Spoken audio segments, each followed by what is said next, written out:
Hi friends, welcome to Mohini makings. ఈరోజు మన recipe వచ్చేసి వెజిటేబుల్ బిర్యానీ. ఆల్రెడీ నేను లాస్ట్ టైం ఒక వెజిటేబుల్ బిర్యానీ చేశాను కదా, మా మమ్మీ చేశారు అని, పన్నీర్ పీసెస్తో. ఇదైతే నేను చేసిన బిర్యానీ. సో ఇందులో అయితే నేను పన్నీర్ యూస్ చేయలేదు, వెజిటేబుల్స్ అన్నీ యూస్ చేశాను, ఇంకా కొద్దిగా మీల్ మేకర్ కూడా యూస్ చేశాను. సో టేస్టీగా ఇంకా ఈజీగా బిర్యానీ ఎలా చేసుకోవాలో చూసేద్దామా. సో ఇప్పుడైతే మనం ప్రాసెస్లోకి వెళ్ళిపోదాం. ఫస్ట్ అయితే నేను ఒక ఆనియన్ యూస్ చేస్తున్నాను. మీ దగ్గర ఏం వెజిటేబుల్స్ ఉంటే అవన్నీ యూస్ చేసుకోవచ్చు. ఇది వెజిటేబుల్ బిర్యానీ కదా, సో ఏ వెజిటేబుల్స్ అయినా యూస్ చేసుకోండి.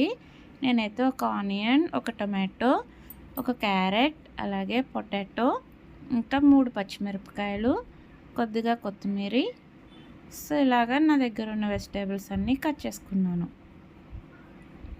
ఇవన్నీ కట్ చేసుకుని రెడీగా పెట్టుకున్నాక బిర్యానీ వండడానికి కోసం స్టవ్ మీద ఒక గిన్నె పెట్టుకుని అందులో 2 స్పూన్స్ నెయ్యి, 2 స్పూన్స్ ఆయిల్ వేసుకోండి. బిర్యానీ సామాన్లు అయితే ఇందులో చూపించినట్టు 8 లవంగాలు, 10 మిరియాలు, 2 బిర్యానీ ఆకు, 4 యాలకులు, దాల్చిన చెక్క, కొద్దిగా షాజీరా, ఇవన్నీ వేసుకొని నూనెలో ఫ్రై చేసుకోండి. ఇవన్నీ వేగిపోయిన తర్వాత ఇప్పుడు ఒక్కొక్కటిగా వెజిటేబుల్స్ వేసుకుందాం. ఫస్ట్ అయితే ఆనియన్స్ వేసుకొని వేయించుకోండి. ఆనియన్స్ కొంచెం వేగిన తర్వాత ఇందులోకి క్యారెట్ ఇంకా పొటాటో వేసుకోండి. తర్వాత ఇందులోకి ఉడకబెట్టుకున్న బఠానీ వేసుకోండి. నేనైతే ఇందులో వైట్ బఠానీ యూస్ చేస్తున్నాను, గ్రీన్ బఠానీ అయినా యూస్ చేసుకోవచ్చు, ఏ బఠానీ అయినా పర్వాలేదు, టేస్ట్ ఒకేలాగా ఉంటుంది.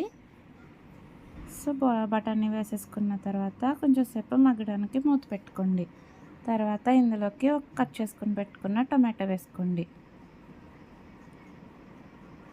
టమాటో కూడా వేగిపోయిన తర్వాత ఇప్పుడు ఒక 2 స్పూన్స్ అల్లం వెల్లుల్లి పేస్ట్ వేసుకోవాలి. అల్లం వెల్లుల్లి పేస్ట్ కూడా కొంచెం వేయించుకోండి. తర్వాత 3 పచ్చిమిరపకాయలు కట్ చేసుకున్నవి వేసుకోండి. సో ఇప్పుడు ఒక గ్లాసు బియ్యంకి 2 గ్లాసులు వాటర్ వేసుకోండి. నేను మీల్ మేకర్ అయితే ముందుగానే వేడి నీటిలో వేసేసి పిండేసి వేసాను. తర్వాత సాల్ట్ టేస్ట్కి తగినంత వేసుకోండి, ఇంకా కొత్తిమీర కూడా వేసేసుకోండి. ఇప్పుడు వాటర్ ఇలా బాయిల్ అవుతున్న టైంలో ముందుగానే ఒక అరగంట సేపు నానబెట్టుకున్న రైస్ వేసుకోవాలి. నేను ఇందులో నార్మల్ రైస్ యూస్ చేస్తాను, మీరు బాస్మతి రైస్ కావాలంటే అదైనా యూస్ చేసుకోవచ్చు.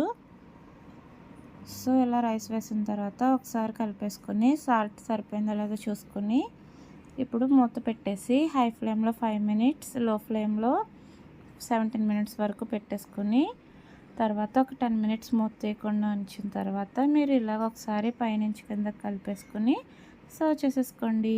ఈ రైతా అయితే నేను లాస్ట్ వీడియోలో చెప్పినట్టే చేశాను, సో అందుకే వీడియో తీయలేదు. సో చూసారు కదా, ఎంత టేస్టీ అయినా వెజిటేబుల్ బిర్యానీ అయితే రెడీ అయిపోయింది. సో నేను లాస్ట్ టైం చేసిన పన్నీర్ వెజిటేబుల్ బిర్యానీ కూడా నేను డిస్క్రిప్షన్లో లింక్ ఇస్తాను. రైతా ఎలా చేశాను కూడా ఆ వీడియోలోనే ఉంటుంది, మీరు ఆ వీడియో కూడా చెక్ చేయండి. మీకు కనుక నా వీడియో నచ్చితే ప్లీజ్ లైక్, షేర్, సబ్స్క్రైబ్ చేయండి. అలాగే ఈ రెసిపీ ట్రై చేసిన తర్వాత ఎలా వచ్చిందో తప్పకుండా కమెంట్ చేయండి. Thank you for watching.